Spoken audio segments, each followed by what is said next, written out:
Mesdames et messieurs, à mon tour de vous saluer, je vais suivre aussi le protocole.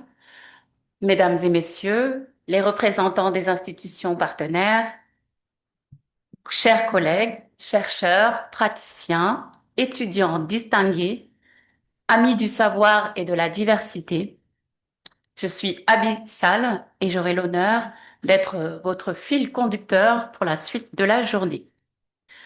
Ensemble, faisons de cette journée un moment d'intelligence partagée, d'écoute sincère et d'engagement pour une école qui parle toutes les langues. Sans plus tarder, je vais annoncer la suite du programme. On va passer à l'exposé liminaire. Merci à tous pour votre présence. Voici deux regards internationaux pour ouvrir nos réflexions. Le professeur Carol Benson, le docteur Erina Iwasaki et à la modération, Monsieur Guillaume Husson. Monsieur Guillaume Husson, diplômé en sciences politiques et en gestion de l'éducation et de formation, qui travaille depuis plus de 20 ans sur l'éducation en Afrique. Il a occupé des postes d'expert international au sein des ministères de l'Éducation de la Mauritanie et du Bénin, puis à l'Institut international de planification de l'éducation de l'UNESCO pour l'Afrique. En 2012, il est nommé chef du bureau de l'IIPE UNESCO pour l'Afrique et depuis 2020, il occupe le poste de chef du secteur de l'éducation au bureau régional de l'UNESCO pour l'Afrique de l'Ouest. Donc, sans plus tarder, je vous invite, vous êtes déjà installés, donc je vous invite à prendre la parole. Merci, Monsieur Guillaume. Je vous remercie. Sous vos applaudissements, s'il vous plaît. Je vous remercie. Donc, l'objectif de cet exposé liminaire, c'est de présenter un panorama synthétique de l'enseignement biplurilingue dans différents espaces géographiques et linguistiques, qu'ils soient anglophones, lusophones ou francophones. Et ce panorama, il permettra de faire ressortir les fondamentaux du bilinguisme, les divergences, les convergences d'approche. Alors, pour cet exposé, nous avons la chance de recevoir deux expertes, à savoir le docteur Carol Benson et le docteur Erina Iwasaki. Alors, docteur Carol Benson est spécialiste de l'enseignement biplurilingue basé sur la langue maternelle L1, mais après le brillant exposé de monsieur Mamadou Ndoye, je ne vais plus parler de langue maternelle, mais de langue acquise naturellement pendant l'enfance, la L1. Donc, Carol Benson est spécialiste de L1 dans les pays multilingues. Elle est ancienne professeure à l'Université de Stockholm en Suède et à l'Université de Columbia aux États-Unis. Elle est dotée d'expérience en tant que conseillère technique, évaluatrice et chercheuse dans des contextes lusophones, francophones, anglophones en Afrique. Et elle dispose également d'expérience en Asie du Sud-Est, notamment au Vietnam et au Cambodge.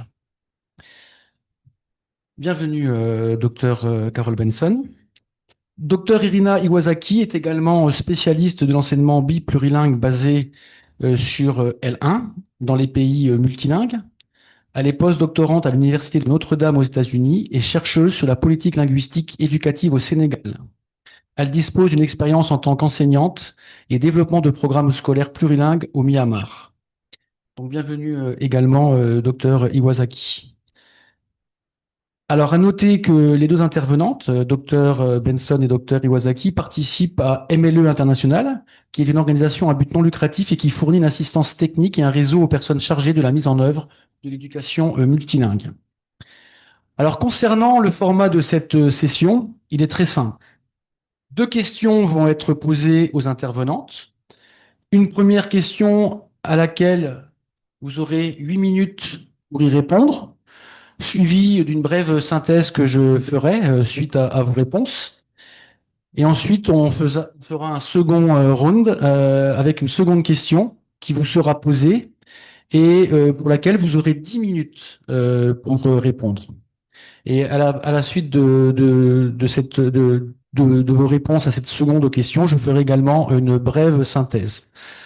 Ensuite, on donnera la parole aux participants, au public, celles et ceux qui souhaitent poser des questions. Alors, le temps est un peu serré, donc on prendra trois questions au maximum. On prendra 10-15 minutes pour ces questions-réponses. Et puis enfin, on conclura cette session enfin. Donc je propose que sans plus attendre, nous démarrions tout de suite avec la première question. Donc, chère Carole et chère Irina, pouvez-vous nous rappeler ce qui est entendu par plurilinguisme et bilinguisme dans le cadre scolaire au niveau international? Quel est l'apport et quelles sont les spécificités de l'enseignement biplurilingue pour faciliter les apprentissages fondamentaux? Vous avez 8 minutes pour y répondre et je pense qu'il y a la projection d'un PowerPoint. Donc, si vous pouvez l'afficher, s'il vous plaît.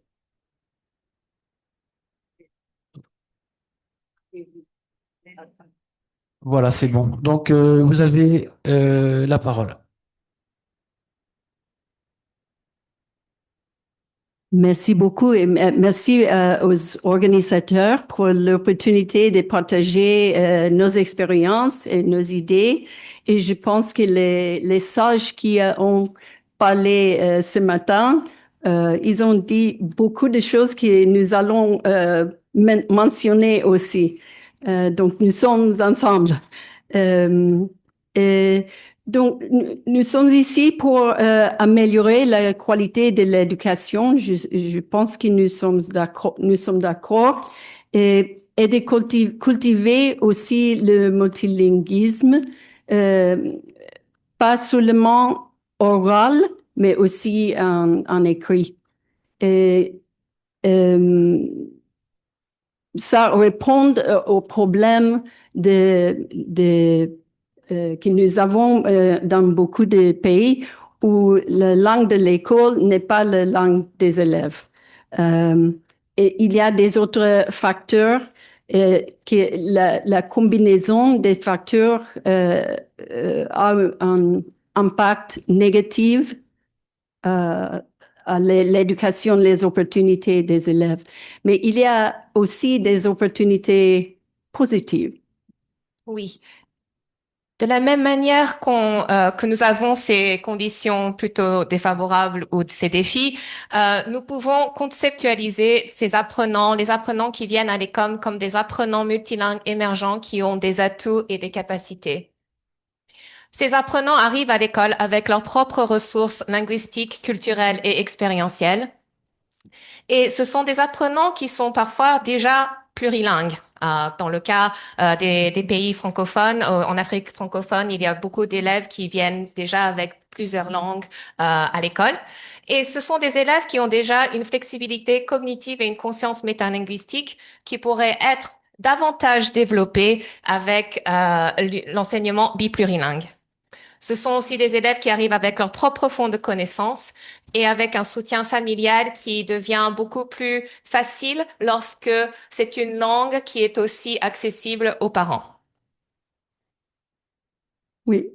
Et pour donner une définition, l'enseignement biplurilingue pour nous signifie l'utilisation de la L1 ou d'une langue que les élèves parlent et comprennent. Ça indique aussi l'utilisation ou l'enseignement explicite d'une L2 ou L3, la facilitation des transferts entre les deux langues ou les trois, l'utilisation des didactiques bilingues pour enseigner les autres matières du curriculum. Et aussi que les objectifs sont pour les apprenants de parler, lire, écrire deux ou plusieurs langues et de maîtriser le contenu curriculaire.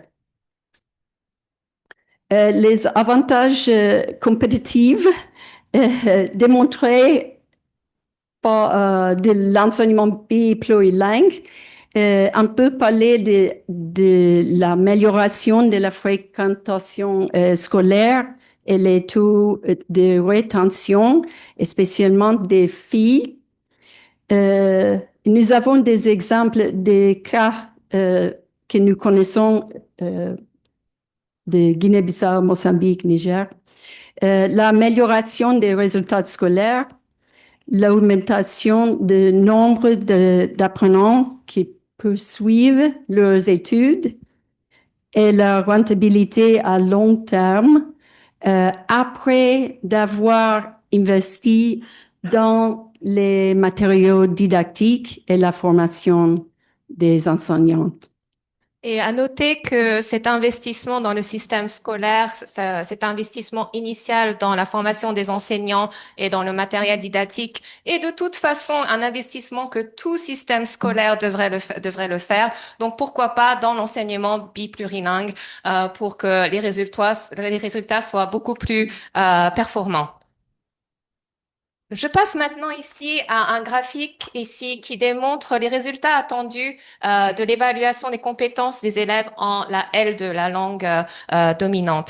Et c'est peut-être quelque chose un peu contre-intuitif dans le sens où il y a un mythe prévalent qui dit que s'il faut qu'un élève maîtrise une L2, il faut que ces élèves apprennent dans la L2 dès le plus jeune âge et d'être immersés complètement dans cette L2 pour le plus long terme. Mais lorsque nous voyons ce que la recherche nous démontre, c'est que ces compétences-là, c'est le modèle soustractif seulement en L2, ne produit pas de résultats aussi performants que les modèles additifs où la L1 continue à être enseigné pendant 6 ou 7 ans et que ce modèle additif qui est beaucoup plus compétitif pour les résultats attendus dans la L2. De la même manière, le modèle de transition à sortie précoce qui est le plus adopté dans les pays francophones et aussi ailleurs, bien sûr, c'est-à-dire le modèle où la L1 est enseignée seulement pour 2 ou 3 ans, n'a pas non plus de résultats très performants comparés au modèle additif en bleu où la L1 est utilisée pour 6 ou 7 ans. Et donc, pourquoi est-ce qu'il y a cet avantage compétitif? C'est parce qu'il y a ce que nous appelons le transfert interlinguistique. Alors, qu'est-ce que ça veut dire? Le transfert interlinguistique, c'est ce processus cognitif par lequel l'ensemble des compétences développées dans une langue deviennent accessibles à l'apprenant dans une autre langue. Comme nous le savons, on n'a pas besoin d'apprendre à lire et à écrire à 2 reprises. Si on sait lire et écrire dans une langue, on sait lire et écrire dans une autre langue. Ça va de soi. C'est la même chose. On n'a pas besoin d'apprendre un concept 2 fois. Si on connaît ce concept dans sa langue première, on n'a pas besoin de revisiter ce concept une deuxième fois. Cela dit, ce transfert a besoin d'un certain temps pour être effectif. Ça ne se passe pas comme ça du jour au lendemain. C'est un processus continu. On a besoin d'un temps pour que ces élèves puissent transférer leurs compétences d'une langue à une autre. Autrement dit, on peut dire qu'on ne peut pas aller plus vite que la musique. Ça prend le temps qu'il faut et il faut laisser les apprenants avoir ce temps-là pour faire ce transfert interlinguistique. Et c'est un plaisir d'être ici aujourd'hui avec vous parce que je pense avec le programme Élan, il y a eu beaucoup d'experts qui se sont intéressés à ce transfert interlinguistique, les bigrammaires que le professeur Daff a contribué. Tout cela fait partie de cet transfert interlinguistique. Juste un schéma aussi pour montrer, et là c'est uniquement pour la lecture. Voilà toutes les compétences qu'un élève dans sa L1 doit maîtriser afin de maîtriser la lecture. Il n'y a pas seulement que le décodage, il y a la capacité à déduire le sens du texte, le contrôle de la compréhension, le vocabulaire, la connaissance syntaxique, la connaissance orthographique. Tous ces domaines-là doivent être développés afin que ces compétences soient transférées dans la L2, L3 ou L4. Nous avons des exemples de l'utilisation des comparaisons contrastes pour faciliter le transfert. Et ça, ce sont deux alphabets côte à côte. C'était le projet bilingue simultané de ARED Sénégal, Wolof français. Nous avons avant un autre exemple d'un projet bilingue Patani Malay Thai en Thaïlande. Donc, les lettres communes sont entourées.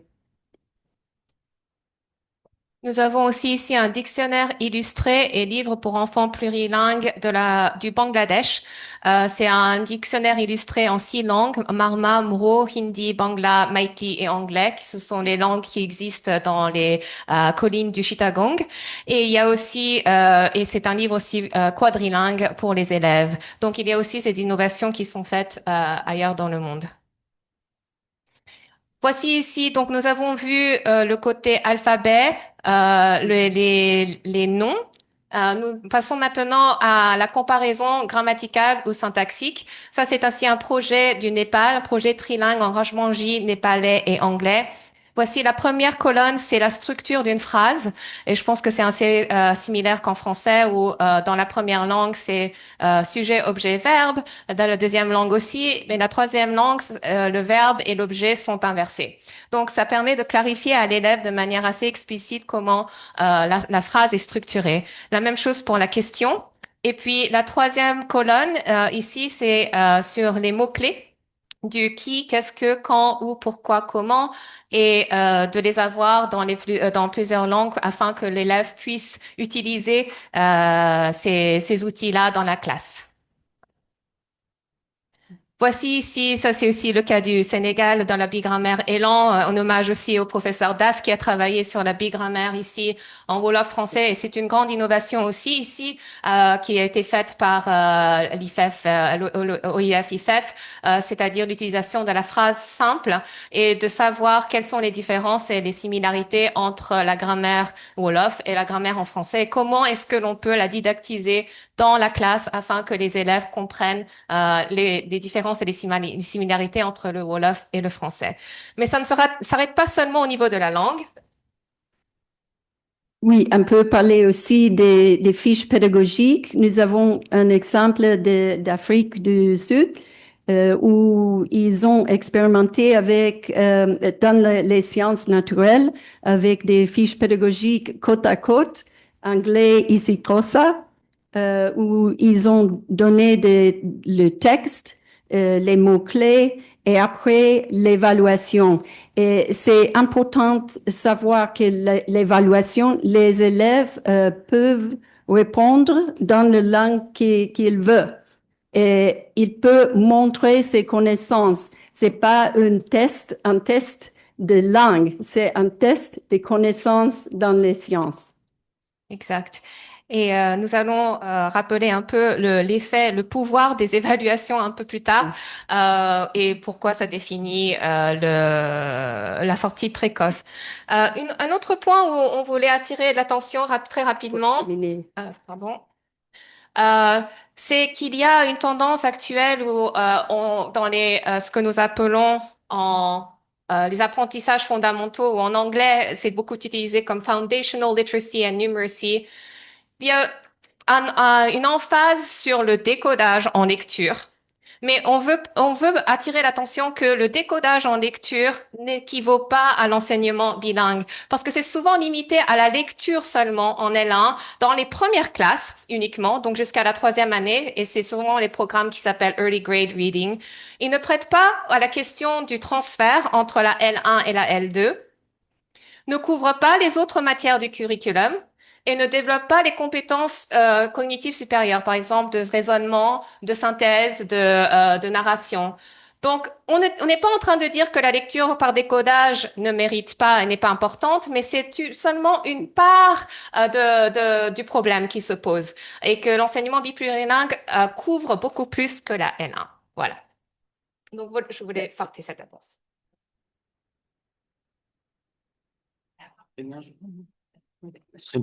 Très bien, merci. Je pense qu'on peut les applaudir pour leur réponse à la présentation. En tout cas, merci bien pour cette réponse et cette présentation. Moi qui suis pas spécialiste du multilinguisme, ça me donne beaucoup d'informations. Et peut-être que je vais retenir deux éléments dans votre réponse. Le premier élément, c'est qu'investir dans la lecture et l'écriture chez les jeunes apprenants dans leur première langue, hein, la langue acquise naturellement durant l'enfance, leur permet d'acquérir plus de connaissances et de compétences, et qu'il est ensuite plus facile de transférer ces connaissances et ces compétences dans la seconde langue, la L2, voire la troisième langue, L3, L4, etc. Et qu'une fois que ces compétences transférées dans la seconde langue, la didactique bilingue est utilisée pour mieux développer les apprentissages et des compétences pour les matières non linguistiques. Le deuxième élément que je retiens de votre présentation, c'est que le transfert des compétences entre la première langue L1 et la seconde langue L2, L3, L4, L5, est facilité en utilisant la comparaison et le contraste. Par exemple, on peut prendre l'exemple comme on est au Sénégal et on est à Dakar, on va prendre l'exemple en comparant le même texte en Wolof et en français. Vous l'avez d'ailleurs illustré dans votre présentation. Voilà, donc merci pour cette réponse et pour cette présentation. On va passer à la seconde question, pour laquelle vous aurez 10 minutes pour répondre. Si vous pouvez tenir dans les 10 minutes, s'il vous plaît. Euh, voilà, vous avez vu la mise en place de l'éducation plurilingue dans différents contextes. Contexte francophone, anglophone, lusophone, en Afrique, en Asie. Quelle convergence et divergence avez-vous observées? Et quelles recommandations en tirez-vous, s'il vous plaît? Oui, on va commencer avec les convergences observées. Et nous avons des convergences un peu, malheureusement, un peu négatives. Une convergence, c'est que dans beaucoup de pays, il y a de l'expérimentation sans prise de décision. Vous avez de l'expérience, je pense. Il y a aussi l'utilisation du modèle de transition à sortie précoce, comme nous avons montré. Même si l'expérience internationale montre qu'il faut investir davantage dans la première langue, et bien qu'il ne produise pas les meilleurs résultats.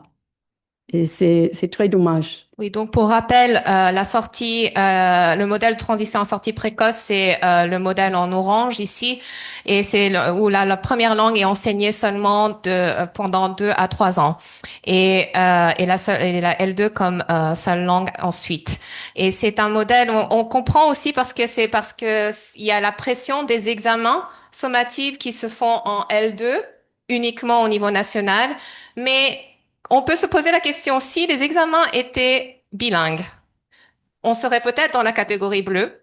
Et et si c'était seulement en L1 même, on aurait peut-être des résultats complètement différents. Donc, on se pose la question sur ces examens sommatifs en L2 uniquement. D'autres convergences que nous avons observées, c'est qu'il y a beaucoup de programmes early grade reading qui peuvent parfois distraire d'un véritable enseignement biplurilingue.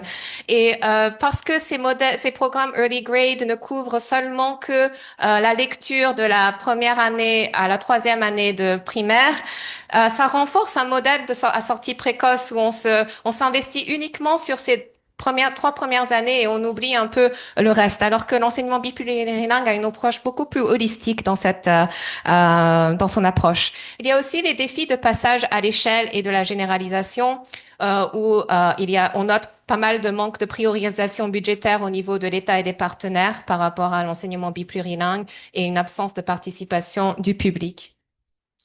À noter, il y a une convergence positive toutefois. Il y a un mythe où beaucoup de décideurs politiques se disent que c'est parce que les parents ne veulent pas avoir l'enseignement plurilingue ou les langues nationales dans leurs écoles.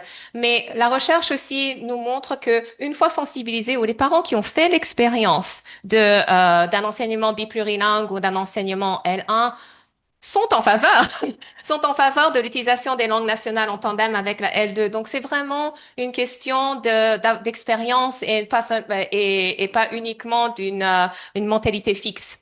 Peut-être ici, ça va être des divergences observées qui seraient intéressantes d'en discuter ensemble plus tard.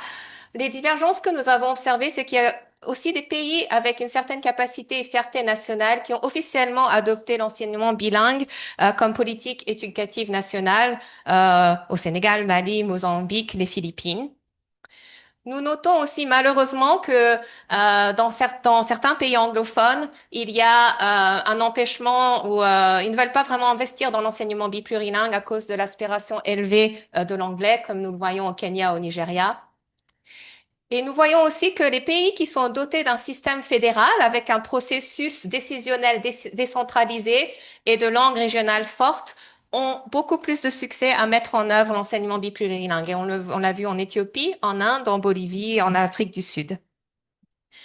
Et puis la dernière qui est assez intéressante, c'est que nous voyons aussi des pays qui proposent l'enseignement biplurilingue comme option, d'abord, et d'autres qui l'ont mise en œuvre comme obligation, comme quelque chose à faire partout. Et c'est le cas un peu du Mozambique contre les Philippines, c'est-à-dire qu'au Mozambique, l'enseignement biplurilingue a d'abord été introduit comme option, où les écoles avaient le choix de participer à l'enseignement biplurilingue ou non. Et ça a permis une mise en œuvre beaucoup plus graduelle, avec une approche où on pouvait sensibiliser les parents et les enseignants progressivement. Alors qu'aux Philippines, ils ont fait ça de manière assez volontariste et ce qui s'est passé, c'est qu'il y a eu, les enseignants n'étaient pas formés à temps, il n'y avait pas le matériel et il y a eu comme un rejet de certaines écoles par rapport à l'enseignement biplurilingue juste parce qu'ils ne se sentaient pas prêts à mettre en œuvre l'enseignement biplurilingue. Donc c'est peut-être quelque chose auquel on peut réfléchir sur cette question de la mise à l'échelle et de la généralisation. Mon collègue Kimmo Kosonen et moi, nous avons développé un cadre d'analyse pour voir les changements de politique linguistique dans l'éducation. Et c'est un peu compliqué, un peu discuter après, mais nous avons analysé les sources de changements par action top-down, action officielle, action par en bas, la société civile, les activistes, les militantes, et aussi les actions par le côté. On parle de nous, les linguistes, les éducateurs, les chercheurs, les organisations nationales et internationales. Et nous avons vu que dans tous les cas, c'est nécessaire d'avoir les actions des 3 niveaux pour avoir des succès. Et nous avons vu aussi que le modèle 3, qui commence dans le côté et après passe pour la société civile, et il peut créer la situation de passer des actions officielles dans la politique linguistique éducative. Donc, en termes de recommandations, nous avons un peu conceptualisé quelle stratégie d'avancement pour l'enseignement biplurilingue nous pouvons adopter suivant la situation où on se passe. Et j'ai beaucoup apprécié la métaphore de l'huile que Monsieur le ministre Mamadou Ndoye avait utilisé, que ça peut commencer par une goutte d'huile qui s'étend. Nous avons conceptualisé cela comme une porte qui s'ouvre. Donc, il y a la stratégie qui serait adéquate où on devrait mettre le pied dans la porte, ouvrir la porte et puis pousser la porte grande ouverte. Donc, dans le cas où mettre le pied dans la porte, c'est dans les situations où il n'y a pas ou très peu d'utilisation de la LE, L1 dans le système éducatif. Pour ouvrir la porte, c'est lorsqu'il y a eu des expérimentations qui ont eu lieu principalement au niveau de la société civile. Et puis, pousser la porte grande ouverte, ce serait dans les contextes où il y a une longue histoire d'expérimentation avec des résultats déjà probants et une volonté du gouvernement à adopter et généraliser. On a aussi quelques stratégies d'avancement et ça, c'est peut-être quelque chose à continuer sur lequel on devrait réfléchir ensemble au sein de ce colloque. Alors, quelques stratégies d'avancement dans le pied dans la porte, ce serait parfois dans les situations où la L1 n'est même pas autorisée à l'école, l'autoriser clairement. Utiliser les langues nationales dans l'éducation non formelle, etc. Pour ouvrir la porte, il y a les stratégies de légalisation de l'enseignement biplurilingue et de mettre en œuvre graduellement avec le choix d'y participer ou pas, passer de la sortie précoce à la sortie moyenne et puis autres. Puis pousser la porte grande ouverte serait de passer maintenant à la planification, la budgétisation de cette mise à l'échelle, la généralisation à l'ensemble du système scolaire. Veiller à ce que le système de formation et d'affectation des enseignants corresponde à leurs compétences linguistiques, etc. Donc ça, c'est vraiment un sketch. On peut y rajouter ensemble et puis contribuer ensemble à cette réflexion. Mais c'est juste des points à évoquer pour continuer notre réflexion ensemble. Voilà. Et nous avons des références ici. Nos références sont principalement des références anglophones, mais on espère que dans le futur, dans le secteur de l'enseignement biplurilingue, on aimerait faire converger davantage le monde scientifique anglophone avec le monde scientifique francophone et puis de développer une base scientifique beaucoup plus large et aussi beaucoup plus représentative du monde dans lequel nous vivons et de ces contextes-là. Donc, on vous invite aussi à contribuer et à continuer nos échanges. Merci. C'est-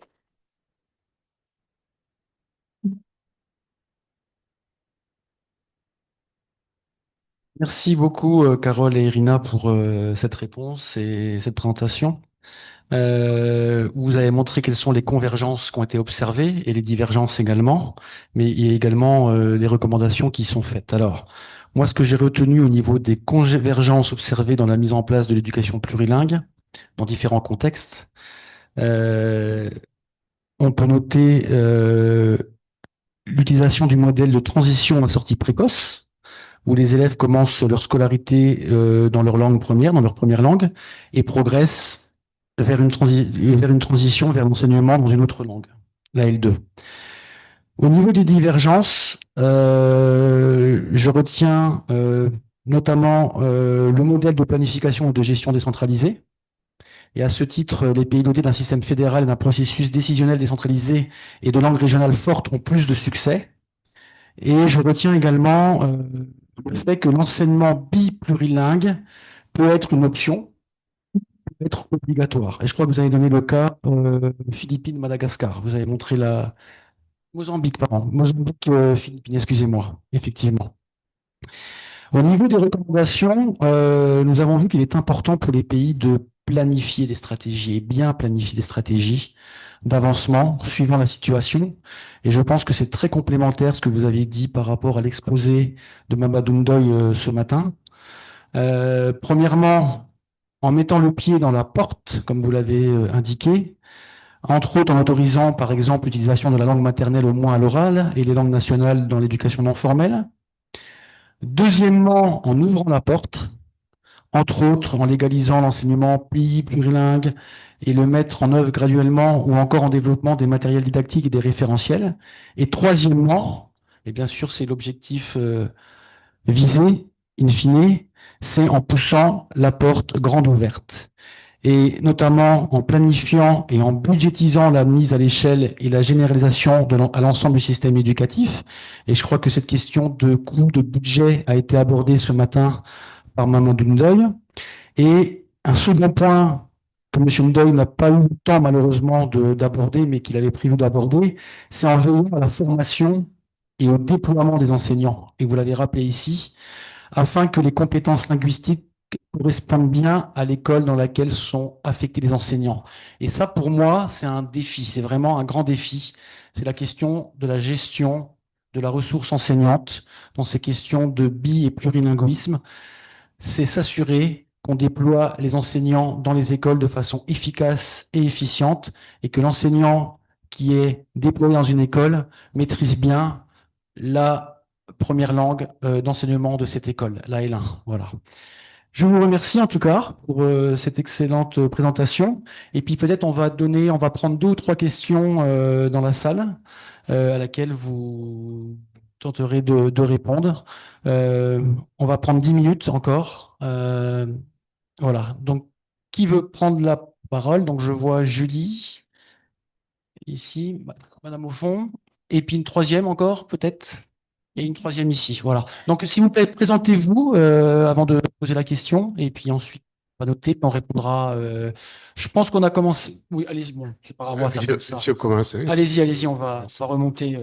Et puis ça me fait un grand bonheur d'être le premier parce que Carole et Irina, c'est aussi moi. Nous formons une seule équipe et grâce au travail de l'ONG ARED, nous avons eu à évaluer ensemble ce programme. Et en 2017, c'est là où je les ai connus. Et depuis lors, nous sommes devenus une famille. Donc, félicitations et merci beaucoup pour le travail que vous avez montré. Et sur beaucoup de points, vous savez très bien que je me retrouve parce que nous avons constaté ces constats-là, nous les avions fait sur le terrain même. Je peux donner l'exemple, par exemple, de l'attitude des parents. Ce que nous avions constaté dans cette recherche-là est totalement différent de ce que les gens pensent, surtout les sceptiques qui ont peur de l'utilisation de la langue première des enfants. Je voudrais vous rappeler un événement que nous avons vécu à Kaolack, où dans l'école de Kasnack, où il y avait une classe arrêt, nous avons été surpris de voir que presque les 90% des parents qui ont leurs enfants dans cette école ne sont pas de la langue Wolof. Et vous vous rappelez, nous leur avons demandé pourquoi, parce que c'est eux qui ont demandé l'ouverture de la classe Wolof. Et nous leur avons demandé pourquoi vous avez demandé à ce qu'on ouvre une classe qui n'est pas une classe de votre langue. Et je pense que vous-même, vous pouvez continuer l'histoire. Un parent mandiaque nous a dit que nous travaillons pour nos enfants. Nous ne travaillons pas pour nous-mêmes. Nous sommes dans un milieu où nos enfants fonctionnent dans la langue Wolof. Dès qu'ils sortent de la maison, ils n'entendent plus nos langues. Et nous voulons qu'ils réussissent. Donc, c'est des parents qui sont très conscients, qui savent très bien l'utilité de la langue première de l'enfant. C'est pour cela que je suis content d'avoir entendu M. Mamadou Ndoye dire qu'il ne faut pas confondre langue maternelle et langue première. Ça, c'était le salam alaikum. Maintenant, ma question. Le transfert, on en parle beaucoup. Et je pense que Benson, vous avez travaillé sur les différents types de transferts. Vous nous avez dit qu'il y a 5 types de transferts. Mais ce que je voulais vous demander, vous qui avez fait vous avez étudié d'autres contextes en Afrique, est-ce que ce que nous avons constaté ici, le transfert n'est pas applicable toujours? Les langues africaines qui ne se comportent pas, qui ne découpent pas la réalité, le monde de la même manière que les langues occidentales, quelquefois, il y a des aspects où le transfert ne fonctionne pas. Est-ce que dans les autres contextes, vous avez remarqué la même chose? Deuxièmement, la planification des contenus d'enseignement. Vous prenez par exemple les disciplines outils. Prenons l'exemple plus pratique de la conjugaison, des temps verbaux, des temps verbaux en conjugaison. Nous avons vu qu'on a énormément de difficultés de pouvoir planifier les contenus d'enseignement entre les deux langues parce que là où le français met l'accent sur le temps et le marque sur le verbe, nos langues s'en fichent. Là aussi, est-ce que vous avez d'autres expériences ou bien des gens qui ont réglé cette situation-là? Merci beaucoup. S'il vous plaît, vous pouvez vous présenter pour le public et dire non, Bon, non et... je m'appelle Mbake Diagne. Je suis chercheur, professeur d'université, chercheur à la retraite. Je suis l'inspecteur général de l'éducation et de la formation chargé de langue nationale au ministère de l'Éducation et en même temps conseiller technique du ministre. Merci beaucoup. Merci beaucoup. On va passer la parole à Julie. Merci beaucoup. Julie Maline, je suis spécialiste éducation à la direction régionale de l'Agence française de développement. Une question simplement, vous avez très peu évoqué la partie pédagogique et souvent au sein des ministères de l'éducation, on a beaucoup de discussions sur les sujets pédagogiques. Quelle pédagogie adopter? En lien avec la question des langues nationales, d'abord je me demandais, est-ce qu'on sait aujourd'hui avec la recherche ce qui est le plus important? Est-ce que c'est la pédagogie ou est-ce que c'est de commencer par la langue? Je ne sais pas s'il y a des travaux sur ça. Est-ce que c'est plus efficace pour apprendre à lire ou à écrire? Est-ce que c'est le plus important, c'est la pédagogie ou est-ce que c'est la langue qui a le plus d'impact? Ouais, et puis est-ce qu'on sait justement si allié à cette question du bilinguisme, il y a une manière d'enseigner ou une pédagogie qui est la plus efficace euh, pour accompagner les premiers apprentissages?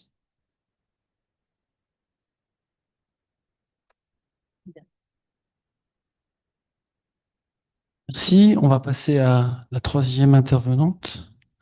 Oui, bonjour. Merci beaucoup pour votre présentation très riche, avec beaucoup d'exemples. Moi, j'aimerais revenir, pardon, Noémie Guérif, spécialiste éducation à Enfants du Monde Genève. Moi, j'avais une question sur justement le lien entre l'école et les familles, parce que j'ai fait un lien direct aussi avec ce que vous disiez sur le fait que les programmes réussissaient mieux quand il y avait vraiment un processus décisionnel décentralisé.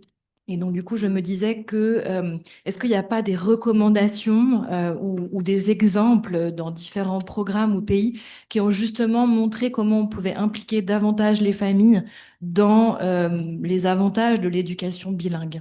Voilà, merci.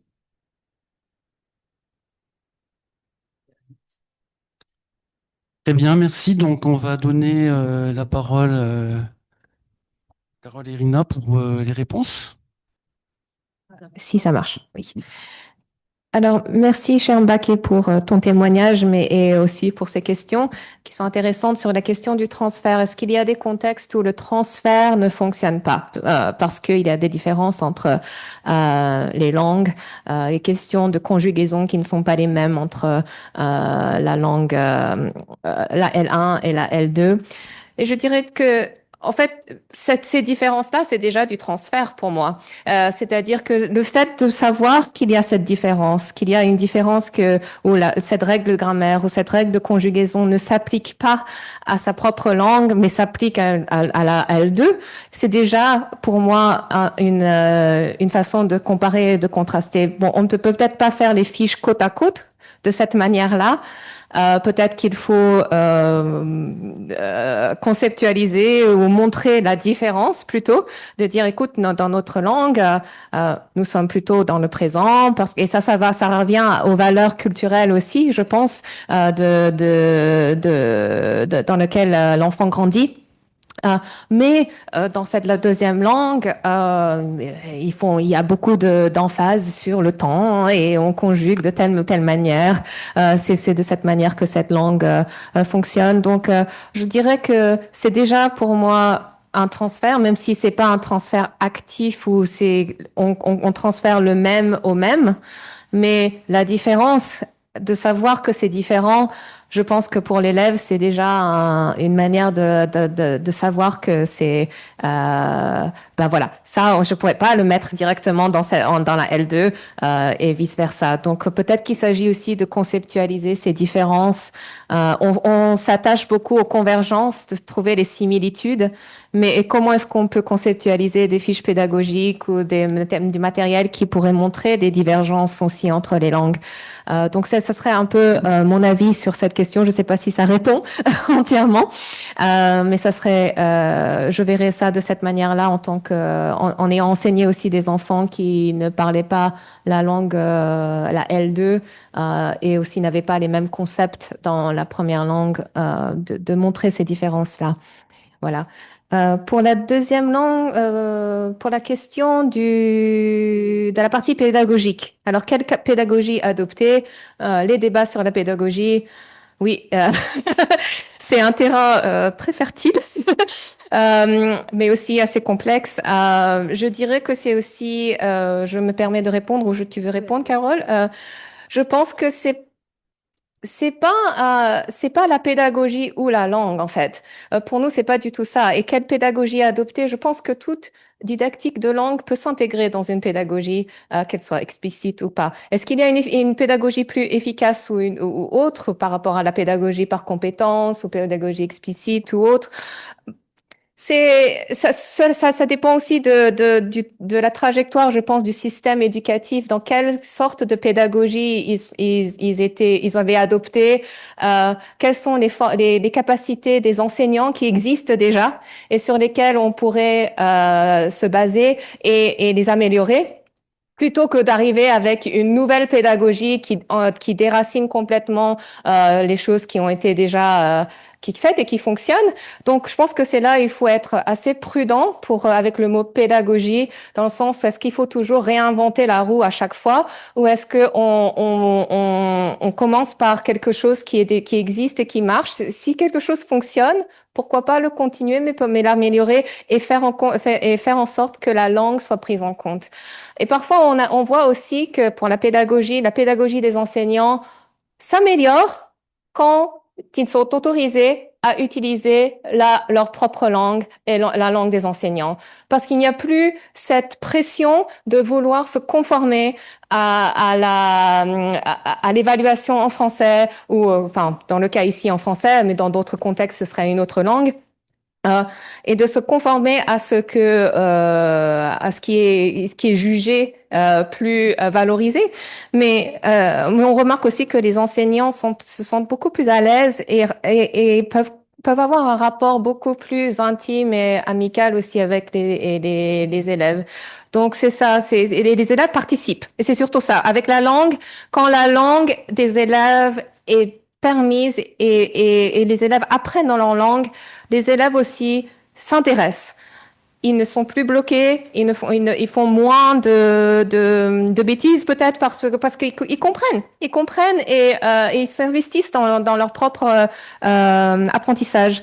Donc je dirais que c'est pas quelque chose à mettre c'est pas A ou B, mais c'est plutôt la pédagogie et la langue vont de pair. Voilà, de pair. Et pour la question 3 sur le lien entre le programme et la famille, je laisse Carole réagir. Ah oui, mais aussi sur la pédagogie, je pense que c'est important pour les enseignants de savoir qu'est-ce qu'ils font. Donc, c'est pas nécessaire donner les mots aux enseignants à dire. Je suis complètement contre l'idée des scripted lesson plans, c'est-à-dire les plans déjà faits que les enseignantes vont utiliser dans la classe. C'est très stupide pour moi. C'est très important pour les enseignants de savoir pourquoi est-ce que j'utilise la L1, comment est-ce que je vais introduire le L2 et pourquoi, et comment est-ce qu'on va faciliter le transfert entre les langues. Donc, c'était un autre mot à dire sur la pédagogie. Et des exemples sur la décentralisation. Elle a fonctionné très bien en Éthiopie, où ils ont des régions différentes avec directions régionaux. Donc, ils ont des budgets aussi pour travailler avec leur langue. Et il n'a pas fonctionné très bien dans les régions multilingues. Il a fonctionné très bien dans les régions qui ont des langues principaux ou les langues que beaucoup de gens parlent. Donc, c'est pas parfait, mais ça aide beaucoup aux régions à faire ces décisions et parler avec les communautés aussi. Oui, j'ai des autres exemples, mais je pense que le temps fouge. Famille. Pour le lien entre le programme éducatif et la famille, j'ai pas, si, j'ai des expériences. C'est souvent quand il y a une consultation avec les parents d'élèves au niveau des écoles, ça aide beaucoup parce que les parents se sentent vus et aussi se sentent valorisés dans le processus de décision. Je l'ai vu dans le nord de la Birmanie, par exemple, où avant de commencer le programme, il y avait une concertation avec les parents. Les parents avaient compris. Oui, ils peuvent être critiques, ils peuvent être sceptiques. On leur laisse la possibilité de l'être. Et ensuite, quand le programme commence, souvent, il y a très peu de parents qui se sont dit, ah, j'aurais aimé ne pas avoir mis mon enfant dans cette école-là. En fait, il y a vraiment, c'est plutôt vraiment très généralisé que les parents se sentent vus et valorisés, que il y a, comme Sharon Bakel l'a dit, ils voient l'avantage, que ce soit des enfants qui apprennent dans la L1 ou qui acquièrent une deuxième ou troisième langue, ils voient vraiment ces avantages-là faciliter leur vie. Et parfois, parfois des parents qui sont eux-mêmes analphabètes dans la langue où les élèves vont commencer à apprendre, que ce soit le Wolof ou le Pulaar, c'est pas leur langue de la famille, mais c'est une langue du milieu dans lequel ils font du commerce, ils travaillent. Donc, quand leurs propres enfants apprennent cette langue-là, ça devient aussi une éducation de la famille et ça a des retours très positifs au sein des deux membres de la famille. Donc, voilà, c'est un petit point pour les liens entre famille et voilà. Très bien, je pense que vous avez répondu à toutes les questions. Le temps court, donc je pense on va s'arrêter ici. En tout cas, merci pour ce brillant exposé. Peut-être juste retenir par rapport aux réponses que vous avez apportées concernant la question de transfert. Je crois qu'il y avait une question sur le transfert qui indiquait que des fois ça ne peut ne pas fonctionner parce qu'il y a des règles de grammaire, de conjugaison qui n'existent pas ou qui ne fonctionnent pas. Et vous avez indiqué quand même, il y a quand même un transfert qui permet à l'élève de savoir ces différences entre justement L1 et L2. Donc il y a quand même un transfert qui est opéré. Concernant la question de pédagogie et de langue, je crois que la conclusion, c'est que c'est complémentaire et ça va de pair. Il y a des pédagogies qui fonctionnent bien et qu'il faut poursuivre. Et lorsqu'on intègre la langue première de l'enfant, on s'aperçoit qu'on a de bien meilleurs résultats. Donc les deux vont de pair. Il n'y a pas une à prioriser par rapport à l'autre. Il y a des pédagogies qui fonctionnent, qu'on peut continuer, et on peut intégrer bien sûr les questions de bilinguisme à l'intérieur de ces pédagogies. Vous avez répondu à la question sur la décentralisation aussi du bilinguisme. Donc, vous avez donné l'exemple où ça fonctionne. Vous l'avez déjà présenté au cours de votre exposé. Ça fonctionne très bien dans des régions où il y a une langue forte et majoritaire. Et ça fonctionne moins bien dans des régions où il y a plusieurs langues. Il n'y a pas une langue qui ressort. Et ça va, bien sûr, ça va de soi. Et puis enfin, la question des programmes éducatifs et de lien avec la famille. Des fois, les familles peuvent être sceptiques, mais aussi la famille peut être très positive. Moi, ce que je retiens par rapport à ça, mon avis personnel, c'est qu'on dit souvent que l'école en Afrique ne répond pas à la demande des familles. On dit c'est l'école du blanc. Le fait d'intégrer les langues nationales comme médium d'enseignement, comme langue première, je pense justement que ça peut répondre à la demande des familles. Et c'est donc à la fois positif parce que ça pousse peut-être plus les familles à envoyer leurs enfants à l'école, notamment avec les valeurs socioculturelles qu'il y a derrière, puisque la langue, elle est rattachée à une culture derrière, à des valeurs. Et donc ça, c'est important, je pense, pour les familles. Voilà, et donc ça peut être que positif, et puis c'est positif également, c'est bien en termes d'apprentissage. Voilà. Écoutez, merci à toutes les deux pour ce brillant exposé et les réponses que vous avez voulu apporter. Et puis donc voilà, on termine cette session. Je vous remets la parole. Merci. Merci.